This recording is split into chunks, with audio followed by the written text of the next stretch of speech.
Viktor E. Frankl, Man's Search for Meaning.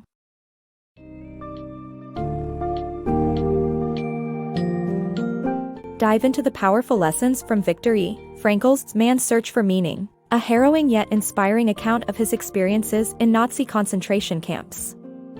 Throughout the summary, we explore the three distinct phases prisoners underwent, from initial shock to emotional dullness and finally liberation. Discover how the prisoners found solace and strength in memories, nature, and humor in the face of unspeakable horrors. Unravel Frankl's theory of logotherapy, which emphasizes the importance of finding meaning and purpose in life, as the key to enduring life's most challenging circumstances.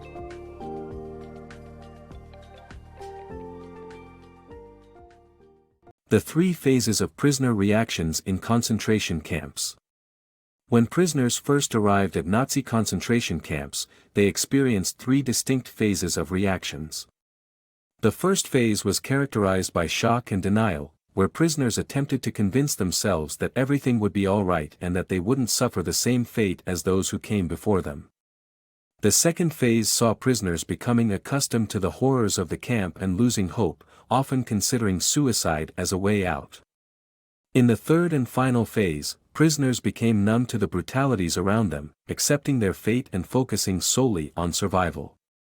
Despite their initial delusions of reprieve, prisoners soon faced the reality of their situation in the infamous death camp Auschwitz, where they were immediately separated into groups for hard labor or execution.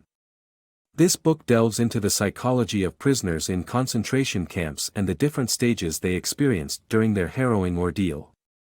Surviving the horrors of concentration camps. The emotional journey of prisoners in concentration camps is captured in Survival in Auschwitz by Primo Levi. The book describes how prisoners eventually became emotionally numb and focused solely on survival. While in the initial phase they were horrified and shocked, they became emotionally dull in the second phase. They had no emotions left for anything other than necessary life-sustaining satisfactions, such as food, and didn't think about the future as there was no foreseeable end to their captivity.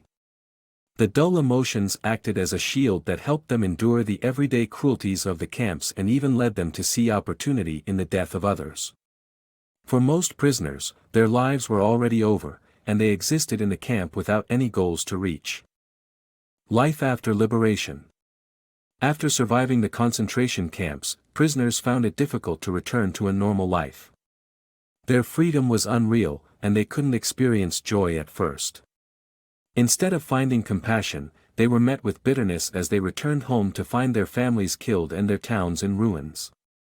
This lack of understanding made them feel like they had to take revenge on the guards. However, after a while, they managed to enjoy life again. Finding joy in tragedy. In the midst of the horrors of the concentration camp, prisoners found solace in memories, nature, humor, and small gatherings. By focusing on the things they loved and imagining hope for the future, they were able to protect their sanity and increase their chances of survival. Love and memories of loved ones, even if only in their imagination, offered relief from the brutal reality of the camp.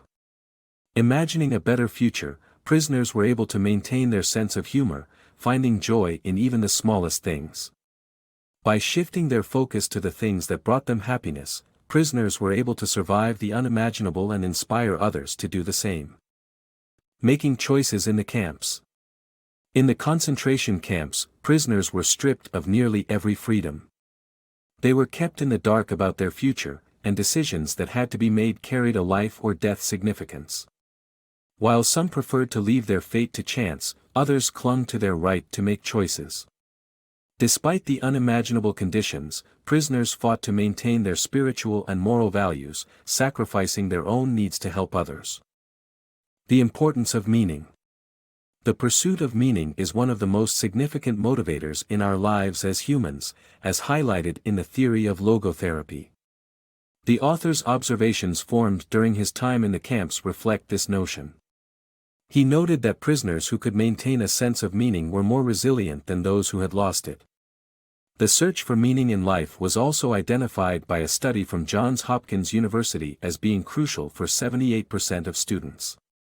The absence of meaning leads to a state referred to as the existential vacuum, which is characterized by a sense of emptiness. The practice of logotherapy is aimed at helping individuals discover meaning in their lives, which can prevent the negative effects of the existential vacuum. It is essential to find meaning as it gives people something to look forward to.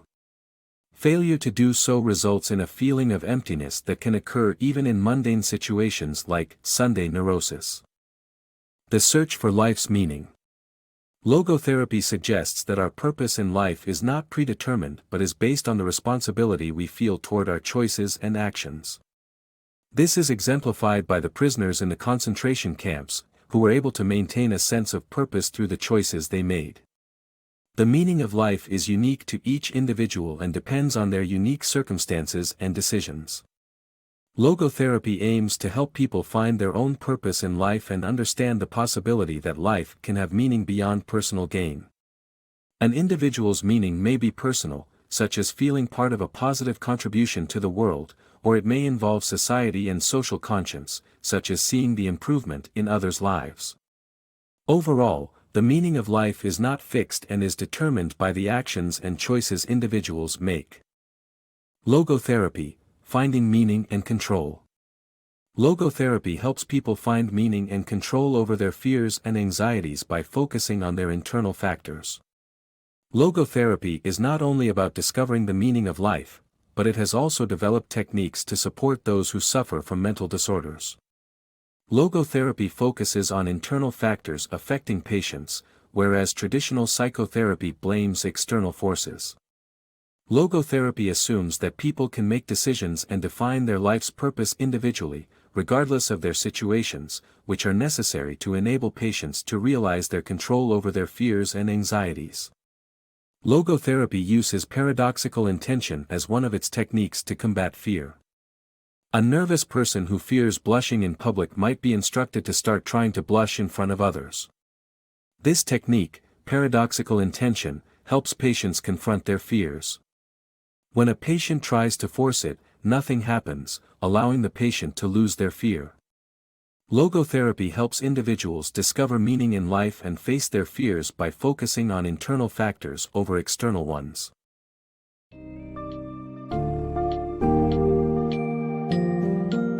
As you reach the end of this book's summary, reflect on the vital message shared by Viktor Frankl, the power of finding meaning in one's life.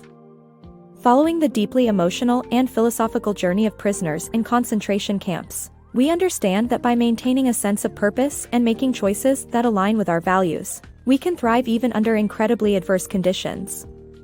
Logotherapy serves as a practical guide to unearthing our individual meanings and purposes, helping us lead fuller, self-directed lives.